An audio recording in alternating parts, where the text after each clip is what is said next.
তামিলনাডুৰ গলিৰ পৰা উঠি অহা যুৱক এটলী কুমাৰে পৰিচালনা কৰা জৱান আজি বিশ্বৰ বিভিন্ন প্ৰেক্ষাগৃহত ধুমুহাৰ সৃষ্টি কৰিছে। এই ছবিখন 2017-18 চনত ব্যাপক হাৰত ট্ৰল কৰা হৈছিল। ট্ৰলাৰৰ টাইমলাইনত ঘূৰি ফুৰিছিল এগৰাকী সুন্দৰী যুৱতীৰ সৈতে এজন কলা কুস্তিৰ যুৱকৰ ছবি। যুৱকজনে সেই সময়ত সিমান জনপ্ৰিয়তা লাভ কৰা নাছিল। তামিলনাডুৰ চিনেমা জগতৰ বাহিৰে তেওঁক কোনো চিনি পোৱা নাছিল। কিন্তু আজি বিশ্বৰ বেছিভাগ মানুহেই তেখেতৰ নাম জানে। যুৱকজনৰ নাম এটলী কুমাৰ, তামিল চিনেমাৰ স্ক্ৰিপ্ট লিখক।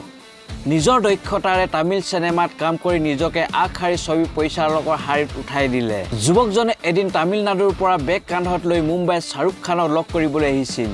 কিন্তু লগ কৰিব নোৱাৰি মন্নাটৰ সন্মুখত ফটো তুলি উভতি গৈছিল।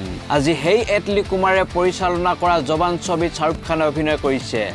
পৰিস্থিতি সকলো সময়তে একে নাথাকে, সময় সলনি হয়। আপুনি আজি যাক মূল্যহীন ভাবি আঁতৰাই পঠিয়াব, সিয়ে হয়তো ভৱিষ্যতে আপোনাৰ দিশ নিৰ্দেশক হ'ব পাৰে।